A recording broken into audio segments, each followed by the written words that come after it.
अस्सलाम वालेकुम दोस्तों, knowledge bank official YouTube channel में खुश आमदीद। इस लेक्चर में मैं आप लोगों के साथ शेयर करूंगा ZTBL इंटरव्यू प्रिपरेशन के हवाले से कुछ इम्पोर्टेंट क्वेश्चन हैं। वो मैंने एक प्रेजेंटेशन बनाई है, वो मैं आप लोगों के साथ शेयर करूंगा जो बहुत इम्पोर्टेंट है इंटरव्यू प्रिपरेशन के लिए। जैसा कि आप लोगों को पता है कि ZTBL के इंटरव्यू जो हैं वो कंटिन्यू है। तो अभी जो है वो सेकंड बैच के बाद थर्ड बैच को भी इंटरव्यू की ईमेल आ गई है। तो 10 जून को जो है वो उनके इंटरव्यू हैं। तो उससे पहले 3 जून को इंटरव्यू हो चुके हैं। तो जो भी क्वेश्चन पूछे जा रहे हैं, प्रीवियस क्वेश्चन और फर्दर जो इम्पोर्टेंट क्वेश्चन पूछे जा सकते हैं, वो मैंने जो है वो कुछ डाटा जो है वो डिफरेंट जगह से इकट्ठा किया है। और इस लेक्चर में मैं आप लोगों के साथ वही डाटा जो है वो शेयर भी करूँगा। कुछ चीज़ें मैंने आपके साथ ऑलरेडी शेयर की हुई हैं, जैसे कि आप लोगों का इंट्रोडक्शन के हवाले से, फैमिली बैकग्राउंड के हवाले से, आपके एरिया में करंट एग्रीकल्चर के सिनेरियो के हवाले से, मेजर एग्रीकल्चर क्रॉप्स के हवाले से, उसके बाद मेजर क्रॉप्स आपके एरिया की कौन सी हैं जो इंपोर्ट होती हैं, एक्सपोर्ट होती हैं। ये सारा डाटा रैंडमली मैंने आप लोगों को ग्रुप्स में भी भेजा हुआ है और इस पे लेक्चर भी हो चुका है। तो वो उम्मीद है वो सारी चीज़ें जो हैं वो आपके क्लियर होंगी। तो इस लेक्चर को दो जो है वो कैटेगरी में डिवाइड किया गया है। सबसे पहला जो पोर्शन होगा वो होगा ZTBL रिलेटेड क्वेश्चन के कौन कौन से ऐसे इम्पोर्टेंट क्वेश्चन हैं जो ज़री तरक्याती बैंक से रिलेटेड हैं, और दूसरा जो आपकी जॉब से रिलेटेड होगा branch field operation. Branch operation क्या है, फील्ड ऑपरेशन क्या है, इस हवाले से सेकंड जो हमारा लेक्चर इसी प्रेजेंटेशन में है वो इसी चीज़ पे है। तो इस वीडियो में मैं आपके साथ ये दो जो है वो पोर्शन कवर करूँगा कि और ZTBL के बारे में क्वेश्चन, और उसके बाद जो भी ब्रांच ऑपरेशंस के क्वेश्चन हैं तो उसके हवाले से ZTBL के बारे में, ZTBL की हिस्ट्री के बारे में, ZTBL के इंट्रोडक्शन के बारे में, ZTBL के विजन मिशन के हवाले से जितने भी इम्पोर्टेंट क्वेश्चन हैं वो मैंने इसमें ऐड किए हुए हैं। बारी बारी उनको डिस्कस करते हैं, साथ उनके आंसर भी मैं आपको बताता हूँ। तो आप लोग जो है जब भी इस वीडियो को सुने तो साथ एक जो है वो रजिस्टर रख लें, ताकि जो इम्पोर्टेंट पॉइंट्स हैं या ड्यूरिंग लेक्चर जो भी आप लोगों को कोई कन्फ्यूजन हो या किसी भी क्वेश्चन का कोई आंसर जो है वो आप लोगों को ना समझ आए, या कोई फर्दर आपका कोई क्वेश्चन हो तो आप मुझसे जो है वो पूछ सकते हैं, बाद में भी पूछ सकते हैं, ग्रुप में भी पूछ सकते हैं, इस वीडियो के कमेंट में भी जो है वो अपना क्वेश्चन जो है वो पेस्ट कर सकते हैं, वहाँ से भी मैं आप लोगों को आंसर दे दूँगा। तो कुछ इम्पोर्टेंट क्वेश्चन हैं उनको डिस्कस करते हैं, साथ साथ मैं उनके आंसर भी आपके साथ शेयर करता हूँ। आप लोग जो है वो आंसर जो है वो राइट डाउन करते जाइएगा ड्यूरिंग लेक्चर। जितना भी इसमें इस प्रेजेंटेशन में जो क्वेश्चन हैं वो प्रीवियस इम्पोर्टेंट क्वेश्चन है। ये क्वेश्चन जो है वो हर दूसरे कैंडिडेट से पूछे जाते हैं, और ये क्वेश्चन जो है वो डायरेक्टली लिंक्ड हैं आपके जॉब से और जिस फर्म में आप जॉब करेंगे उससे। तो इन चीज़ों का जो है वो आपको पता होना चाहिए।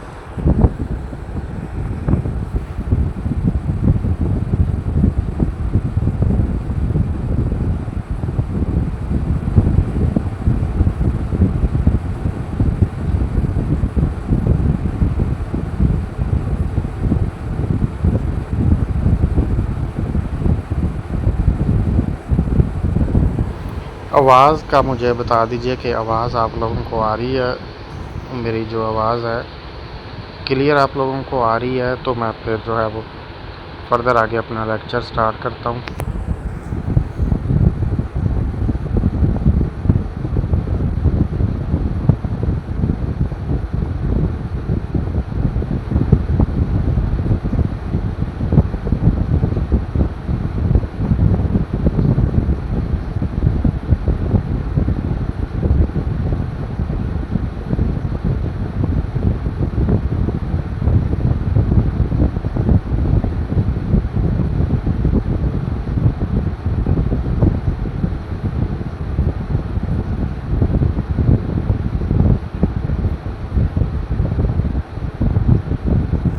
ठीक है जी, आवाज़ आपको आ रही है तो नेक्स्ट स्लाइड पे मूव करते हैं। इन क्वेश्चन को बारी बारी जो है वो मैं आप लोगों के साथ डिस्कस करता हूँ। तो जो मैं आंसर आप लोगों को बताऊँगा वो आपने साथ राइट डाउन कर लेना है। What do you know about Zarai Taraqiati bank limited? What do you know about ZTBL? जिस इदारे में आप अप्लाई कर रहे हैं आप उसके बारे में क्या जानते हैं? क्या सोच के आपने इस जॉब के लिए अप्लाई किया है? ZTBL के बारे में आपको क्या हाउ नो है? कहाँ से सुना है आपने ZTBL के बारे में? इस तरह से यह क्वेश्चन पूछा गया है, पूछा जाएगा और पूछा जा रहा है। आपने कहना जी कि ज़री तरक्याती बैंक एक गवर्नमेंट ओन बैंक है। तो 2002 में इसका पहले जो नाम था वो ADBP था, agriculture development bank of Pakistan था। तो 2002 में इसका नाम चेंज करके ज़री तरक्याती बैंक रखा गया। ज़री तरक्याती बैंक जो है इसका एक ही विजन मिशन है कि एग्रीकल्चर पे लोनिंग करनी है, फार्मर की प्रोडक्टिविटी के लिए जो है वो लोनिंग करनी है, छोटे फार्मर की ग्रोथ के लिए लोनिंग करनी है और उसको जो है वो एक बेहतरीन लोनिंग करके उसकी माशियत को मजबूत करना है। What is the main role of ZTBL in Pakistan? तो ZTBL का मेन रोल यही है कि ये एग्रीकल्चर की डेवलपमेंट के लिए फाइनेंसिंग करता है। When was ZTBL established? तो ZTBL का मैंने आपको बता दिया 1960। ये ईयर कन्फर्म कर लीजिएगा। ZTBL का जब वो पूछें तो ZTBL जो है वो 2002 में जो है वो इसका नाम चेंज करके ज़री तरक्याती बैंक रखा गया था। What are the major functions of ZTBL? ZTBL के मेजर फंक्शंस क्या हैं? तो functions means ZTBL Zarai Taraqiati bank क्या क्या काम कर रहा है, क्या क्या फैसिलिटीज़ दे रहा है अपने फार्मर को, उस हवाले से। तो मेजर फंक्शंस, एक ही मेजर फंक्शन है जो इम्पोर्टेंट है और जो जिसे मेन फंक्शन कह सकते हैं, वो यही है कि एग्रीकल्चर पे फाइनेंसिंग करता है ज़री तरक्याती बैंक। अब ज़री तरक्याती बैंक बाकी बैंक से किस तरह डिफरेंट है?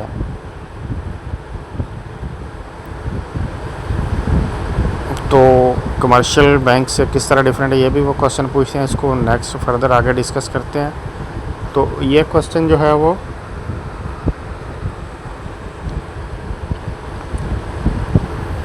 नीचे देखें, how is ZTBL different from commercial. अच्छा, what are the major function मैं आपको बता रहा था। तो एग्रीकल्चर पे फाइनेंसिंग करता है, एग्रीकल्चर को प्रमोट करता है। छोटा फार्मर जो है हमारा 1 एकड़ का 2 एकड़ का, उस पे मेन फोकस रहता है एग्रीकल्चर का, फाइनेंसिंग का।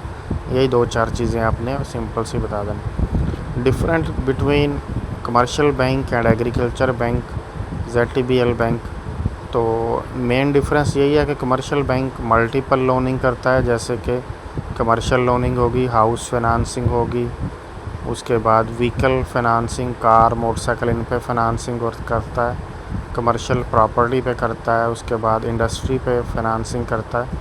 तो जो ज़री तरक्याती बैंक है ये सिर्फ एग्रीकल्चर पे फाइनेंसिंग करता है। इसकी फाइनेंसिंग फ़र्दर आगे 2 तरह की हैं, प्रोडक्शन लोन है, डेवलपमेंट लोन है। प्रोडक्शन लोन मींस फार्मर को कैश दिया जाता है एग्रीकल्चर इनपुट के लिए, जैसे खाद बीज वगैरह।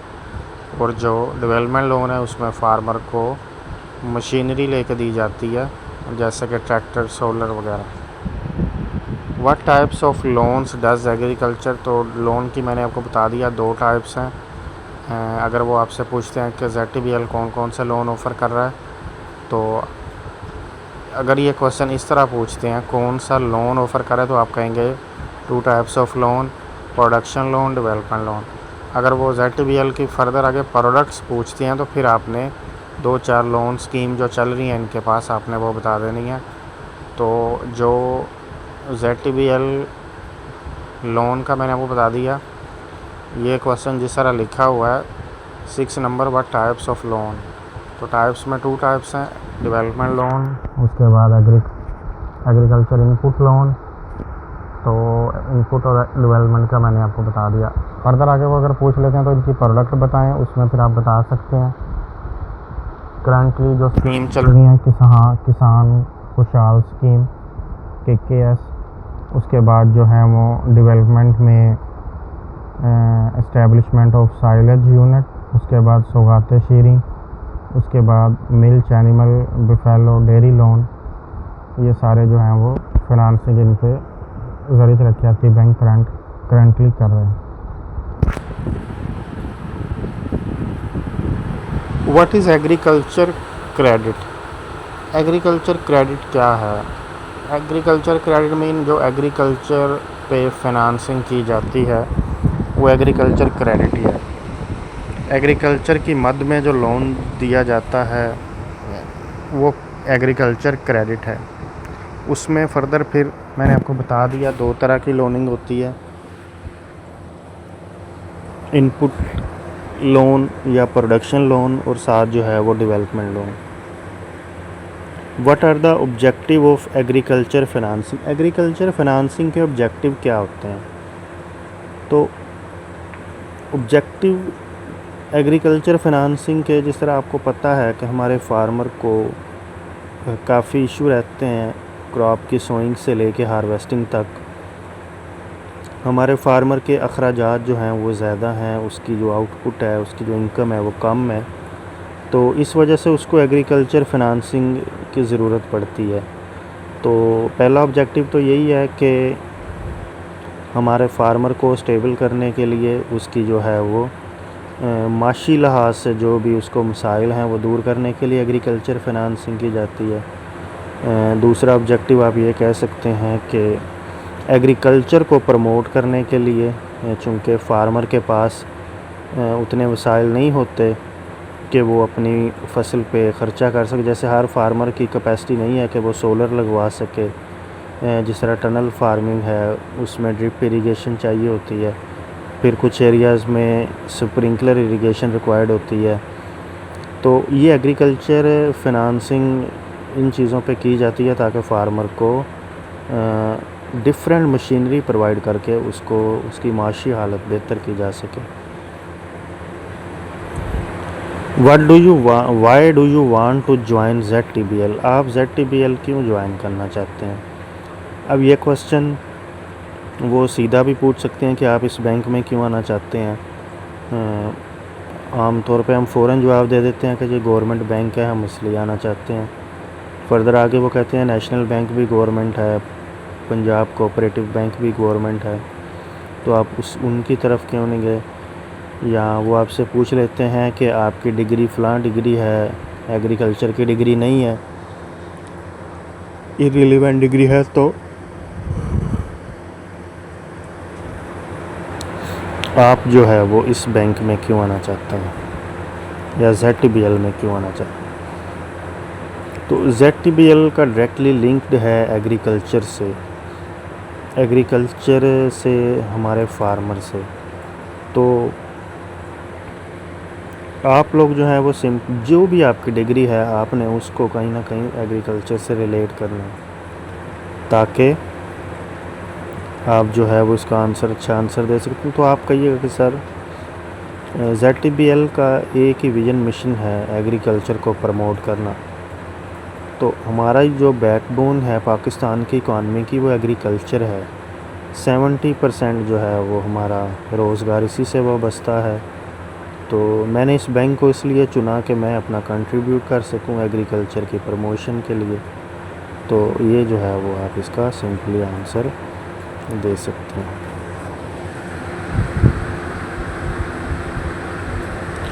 Next, branch and field operations.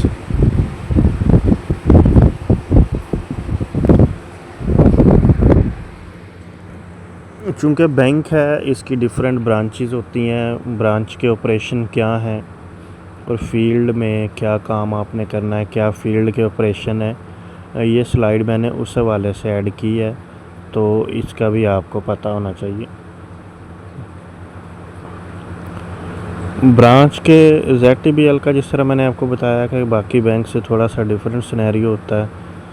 Commercial bank का अगर आप जाएं स्ट्रक्चर देखें तो उसका ऑपरेशन का स्ट्रक्चर टोटली डिफरेंट होता है। ZTBL का कस्टमर चूँकि फार्मर है तो इसका स्ट्रक्चर थोड़ा सा और है। तो बाकी एमसीओ की जो जॉब है वो फील्ड से रिलेटेड है, आप लोगों को भी पता है। उसने डिसबर्समेंट करनी है, उसने रिकवरी करनी है, यही उसके जो हैं वो टास्क होते हैं। तो ये उसका फील्ड ऑपरेशन है, उसकी फील्ड जॉब है। तो इस हवाले से क्या क्या क्वेश्चन जनरेट हो सकते हैं वो मैंने इस स्लाइड में ऐड किए हैं, वो मैं आप लोगों के साथ शेयर कर देता हूँ। तो साथ जो है वो कोई भी अगर क्वेश्चन हो तो आप कमेंट में पूछ सकते हैं या बाद में भी पूछ सकते हैं। अच्छा जी, सबसे पहला क्वेश्चन इसी पोस्ट का ही है कि रोल क्या है मोबाइल क्रेडिट ऑफिसर का या एमसीओ का। तो आपने फ़ौरन 3-4 रोल इसके बता देने हैं उनको कि सर मेन रोल तो यही है कि लोन डिसबर्समेंट करनी है, उसके बाद उस लोन की रिकवरी करनी है। उसके अलावा जिस फार्मर को लोन देना है उसका प्रॉपर विज़िट करना है, उसको फॉलो अप करते रहना है ताकि टाइमली उससे रिकवरी ली जा सके। उसके बाद रेवेन्यू के जो डॉक्यूमेंट्स हैं, फार्मर का रेवेन्यू जो रिकॉर्ड है, फार्मर की मार्केट रेपुटेशन जो है उसके बारे में भी पता करना होता है। ये सारे एमसीओ के रोल में ही आते हैं। उसके अलावा कस्टमर सर्विसेज हैं, फार्मर को फील्ड सर्विसेज देनी, ये भी इसी के रोल में आती हैं। How will you recover loan from, farmer से आप लोन कैसे रिकवर करेंगे। तो आपने कहना कि सर मैं जो है वो जब डिसबर्समेंट करूँगा तो सिक्योर लोनिंग, चूँकि ZBL की लोनिंग सिक्योर लोनिंग होती है, आप जो है वो फार्मर की ज़मीन प्लज करके फिर लोन देते हैं। लेकिन वो कहते हैं कि रिकवर कैसे करेंगे। तो आपने कहना मेरी स्ट्रेटजी ये होगी कि जब मैं सबसे पहले तो उस फार्मर को लोन दूंगा जिसको ज़रूरत होगी। दूसरा, फार्मर की एकड़ेज के अकॉर्डिंग ही उनको लोन दूंगा, उनकी कैपेसिटी के बियॉन्ड जाके उनको लोन नहीं दूंगा। मतलब अगर उसको 2 लाख की ज़रूरत है तो उसको 2 ही दूंगा, 4 नहीं दूंगा, ताकि मेरी रिकवरी इजीली। उसकी क्रॉप के शेड्यूल के मुताबिक उसको लोन दूंगा। ऐसा नहीं कि उसने लगाया शुगर केन है तो मैं उसको कपास गंदम का शेड्यूल बना के लोन दे दूं। तो शुगर केन फरवरी में आता है, कपास गंदम मार्च सितंबर में आती है, या उसका है कपास गंदम और मैं उसका शुगर केन के हवाले से। इस तरह नहीं, तो मैं जब लोन बनाऊंगा उसके अकॉर्डिंग बनाऊंगा ताकि मेरी रिकवरी आसान है। तो जब मैं डिसबर्समेंट अच्छी करूंगा तो मेरा लोन ऑटो रिकवरी होती रहेगी। How will you assess a farmer, कहता है कि आप फार्मर को कैसे असेस कर सकते हैं। अब आपके पास जब फार्मर आएगा लोन लेने के लिए तो सावधान है, हर बंदा अपनी फसल पे लगाने के लिए नहीं पैसे लेता। ज़िम्मेदार की आदत होती है कि वो बच्चे की शादी करनी है, जगह बनानी है, मकान बनाने है, उस मकसद के लिए भी लोन लेने आते हैं। तो जो भी फार्मर आपके पास आए लोन लेने के लिए, सबसे पहले उससे पूछें जी कि आपका क्या पर्पज़ है लोन लेने का। वो अगर कहता है कि मैंने अपनी फ़सल पे पैसे लगाने हैं, फिर उससे पूछें आपने क्या लगाया हुआ है, कौन सी फ़सल है, तो उसका ख़र्चा उसको बताएं कि उसमें मैक्सिमम इतना ख़र्चा आ सकता है, तो आप इससे ज़्यादा लोन क्यों लेना चाहते हैं। तो इस तरह उसकी बातों से उसको असेस करें, उसकी मार्केट रेपुटेशन चेक करें, उसकी ज़मीन की वर्थ चेक करें, क्या है कि ज़मीन उसकी जो है वो ठीक है, कलर वाली तो नहीं है, सेम वाली तो नहीं है। How will you handle difficult customer in rural, कहता है कि रूरल एरिया, चूँकि डायरेक्ट आपका लिंक्ड एग्रीकल्चर से है, फार्मर कम्युनिटी से है, रूरल एरिया से है, वहाँ पे कोई डिफ़िकल्ट कस्टमर होते हैं। फार्मर कम्युनिटी मेजॉरिटी अनपढ़ ही होती है, तो उनको कैसे डील करेंगे। तो उनके लेवल तक जाके उनको डील करना पड़ता है। अगर वो सराइकी हैं तो उनकी ज़ुबान में बात करें, पंजाबी हैं उनकी ज़ुबान में बात करें, उर्दू इंग्लिश से परहेज़ करें। इस तरह चीज़ें मैनेज करनी पड़ती हैं। तो फार्मर को क्या चैलेंजेस हैं, वो कह रहा है कि what challenges do farmer face in Pakistan, Pakistan में फार्मर को क्या चैलेंजेस हैं। तो सबसे पहला चैलेंजेस तो यही है कि हमारे फार्मर को कॉस्ट प्रोडक्शन रेशो एक इम्पोर्टेंट फैक्टर है। कॉस्ट ज़्यादा है, प्रोडक्शन कम है, ये सबसे बड़ा चैलेंज है फार्मर के लिए। उसको जो एग्रीकल्चर इनपुट्स दी जाती हैं, खाद बीज स्प्रे, उनके रेट्स बहुत ज़्यादा हैं और उनके रेट स्टेबल नहीं है। फिर फर्दर जब उनकी क्रॉप आती है हार्वेस्टिंग टाइम, उस वक्त भी कोई मार्केट रेट स्टेबल नहीं होते। ये फार्मर के लिए बहुत बड़ा चैलेंज है। अब वीट देख लें, जब फार्मर ने अभी 2026 में वीट हार्वेस्ट की थी तो इसका रेट जो है वो 2700-2800-3000 के करीब था। जब फार्मर ने मार्केट में सेल कर दी है, ब्रोकर के पास चली गई, अब उसका रेट 4000 5000 4500 के करीब चला गया, तो फार्मर ने उससे कुछ भी नहीं अर्न किया। जो ब्रोकर दरमियान बैठा है वो अर्निंग कर रहा है। फार्मर के लिए इस तरह के इशू हैं। फिर क्लाइमेट फैक्टर देख लें, आजकल जिस तरह अभी काफ़ी जो है वो देखा आपने, मौसम काफ़ी ख़राब रहा, बारिशें हुई, उसके बाद तूफ़ानी बारिशें हुई, तूफ़ानी हवाएं चलीं, जिस वजह से अभी करंट जो है वो मैंगो के जिनके बागात थे वो काफ़ी डैमेज हुए हैं। तो ये क्लाइमेट फैक्टर हैं। उसके अलावा फार्मर को इरिगेशंस के मसाइल हैं। ये सारे चैलेंजेस हैं हमारे फार्मर के लिए। कहते हैं कि एग्रीकल्चर फिनांसिंग इकानमी को कैसे इम्प्रूव कर सकती है। तो हमारे फार्मर का इशू मेन इकानमिकली होता है कि वो अगर इकानमिकली उसकी टाइमली बीज मिल जाए, खाद मिल जाए, स्प्रे मिल जाए, उसकी ज़मीन तैयार अच्छी हो जाए टाइमली, तो उसकी फ़सल अच्छी होगी। जब उसकी फ़सल अच्छी होगी तो इकानमी बेटर होगी। तो ये सारी चीज़ें प्रोवाइड करने के लिए एग्रीकल्चर फिनांसिंग ज़रूरी है। हम फार्मर को टाइमली क्रॉप सोइंग के टाइम उसको लोन देते हैं ताकि वो इन चीज़ों से अपनी फ़सल अच्छी पैदावार ले सके।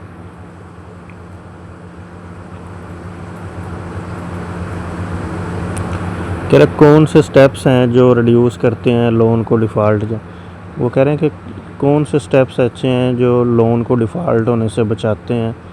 तो जिस तरह मैंने बताया कि सबसे पहले आपने जब लोनिंग करनी है तो देखभाल के करें कि आप ऐसे कस्टमर को तो लोन नहीं दे रहे जो कल को रिकवरी ना दे। आपने उसको असेस करना है उसकी बातों से, उसको किस मकसद के लिए लोन चाहिए, कितना चाहिए। फिर उसका विज़िट करें प्रॉपर, जाकर देखें आया कि उसने फ़सल लगाई भी हुई है कि नहीं लगाई, ज़मीन ठेके पे तो नहीं दी हुई। उसका सोर्स ऑफ इनकम चेक करें, उसकी मार्केट रेपुटेशन चेक करें। ये सारी चीज़ें अगर बेहतर होंगी तो आपकी रिकवरी ईज़िली होगी और फार्मर कस्टमर डिफ़ॉल्ट में नहीं जाएगा। डॉक्यूमेंट्स क्या हैं रिक्वायर्ड एग्रीकल्चर लोनिंग के लिए। तो सबसे पहले जो भी फार्मर आपके पास लोन लेने के लिए आता है उसकी क्रेडिट वर्दीनेस रिपोर्ट CWR ठीक होनी चाहिए। उसका वो किसी दूसरी बैंक का डिफ़ॉल्ट नहीं होना चाहिए। मेन डॉक्यूमेंट तो ये। उसके बाद रेवेन्यू के लिहाज से फ़र्द निकलती है, जमाबंदी ज़मीन की मलकियत के डॉक्यूमेंट होते हैं, फिर पासबुक बनती है, फिर अकाउंट ओपन होता है, फिर फर्दर आप उसका लोन प्रोसेस करते हैं। लैंड रिकॉर्ड की क्या इंपॉर्टेंस है एग्रीकल्चर में। देखें लैंड रिकॉर्ड आप लोगों ने सुना होगा जिनका एग्रीकल्चर से ताल्लुक़ है कि लैंड रिकॉर्ड क्या है। तो लैंड रिकॉर्ड जो है वो एक पंजाब गवर्नमेंट ने एक इदारा बनाया हुआ है, अराजी सेंटर भी इसे कहते हैं। तो इसमें फ़र्द वगैरह का इजरा किया जाता है। अगर आपने कोई ज़मीन की फ़र्द निकलवानी है तो आप लैंड रिकॉर्ड जाएंगे, वहाँ से फ़र्द निकलवाएंगे। उसके बाद जो है वो अगर आपने कोई अपनी ज़मीन बेचनी है, ख़रीदनी है, इंतकाल वगैरह, ये सारे इसी सेंटर में ही होते हैं। तो ये बहुत इम्पोर्टेंट है एग्रीकल्चर में और फिनांसिंग के लिहाज से, क्योंकि ज़मीन जिस फार्मर के नाम ज़मीन की मलकियत है, ये सारी चीज़ें उधर से देखी जाती हैं। आपके पास जबकि फार्मर लोन लेने के लिए आता है तो आप उसके लैंड रिकॉर्ड के डॉक्यूमेंट ही चेक करते हैं, पासबुक चेक करते हैं, फिर उसकी जमाबंदी चेक करते हैं। फ़र्द में सारी तफसील लिखी होती है कि इसकी ज़मीन जो है वो उसकी क्या किस्म है, इसकी ज़मीन किस मौज़े में है, कितनी ज़मीन है, इसका खाता कौन सा है, इसकी खतौनी कौन सी है, ये सारी चीज़ें। फिर ये ज़मीन में मालिक है या इसकी ज़मीन ऑलरेडी किसी बैंक में प्लज है, या जो भी इसकी ज़मीन पे स्टे वगैरह तो नहीं हुआ, ये सारी चीज़ें उस फ़र्द में मेंशन होती हैं। तो पूरा रिकॉर्ड होता है उससे। फिर उस फार्मर को ज़मीन मिली कहाँ से है, आया कि उसने ख़रीदी है या वरासत है या उसको किसी ने गिफ्ट की है, तमलीक की है, ये सारी चीज़ें उसमें मेंशन होती हैं। तो इसलिए ये इम्पोर्टेंट है ज़मीन का बैकग्राउंड देखने के लिए। कहता है कि आप वेरीफाई कैसे करेंगे बारबर को इन द फील्ड? तो फील्ड में जाने से ही फार्मर को आप वेरीफाई कर सकते हैं। अब एक फार्मर आपके पास लोन लेने के लिए आता है, आपको तो नहीं पता कि वो किस एरिए से है या वो जिस एरिए का बता रहा है वहाँ का मुकामी है भी या नहीं है। तो जब आपके पास फार्मर आए तो बातों बातों में उससे हालचाल पूछें, किस इलाके से आया वो पूछें, कौन उसके चक का गांव का नंबरदार है उसका पूछें। फिर उसके जाने के बाद अगले दिन आप खुद भी जाएं उसके गांव के लोगों से उसके बारे में पूछें, उसकी मार्केट रेपुटेशन देखें क्या है। उसके बाद फिर उसकी ज़मीन देख के आएँ, ज़मीन चेक करें कि पता करें कि आया कि उसने ठेके पे तो नहीं दी। देखें, फार्मर ने रिकवरी आपको फसल पे देनी है। अगर उसने ज़मीन ठेके पे दी है तो इसका मतलब है कि आपकी रिकवरी फिर मसला बन सकता है। उसकी फसल ही नहीं आनी कहीं से तो फिर वो रिकवरी आपको कैसे देगा? ये चीज़ जो है वो आप लोगों ने देखनी होती है इस तरह। दूसरी चीज़ आपने ये देखना है कि उसने क्रॉप कौन सी लगाई हुई है, क्योंकि आपने उसको फ़ाइनेंसिंग जो करनी है वो क्रॉप के मुताबिक करनी है। अब हम दो तरह से फ़ाइनेंसिंग इसमें कर रहे होते हैं, क्रॉप टू क्रॉप। मतलब अगर आप शुगर केन के हवाले से फ़ाइनेंसिंग करेंगे तो उसकी इंस्टॉलमेंट साल के बाद आएगी फरवरी में। अगर आप कपास गंदम के लिहाज से फ़ाइनेंसिंग करते हैं उसकी इंस्टॉलमेंट कपास पे आ जाएगी सितंबर में, और उसके बाद मार्च अप्रैल में आ जाएगी गंदम। अब एक ऐसा फार्मर है उसने शुगर केन लगाया हुआ है, आप उसकी वेरिफिकेशन नहीं करते, उसका लोन कॉटन वीट पे बना देते हैं, कल को आपको रिकवरी टाइम इशू आ सकते हैं, क्योंकि उसकी कॉटन वीट है ही नहीं, उसकी फरवरी में हार्वेस्टिंग होनी है। या उसने या वो आपके पास आता है लोन लेने के लिए, उसकी फसल है ही नहीं, उसने वहाँ कोई फोडर क्रॉप लगाई हुई है, चारा लगाया हुआ है, या कोई बागात हैं उसके, तो वहाँ जो है वो फिर आप लोगों को इशू बन सकते हैं। अच्छा जी, ये 2 स्लाइड्स मैंने आपके साथ शेयर की थी, जनरल सी डिस्कशन थी, तो आप इसको देख लीजिएगा। कोई क्वेश्चन हो तो आप मुझसे पूछ सकते हैं।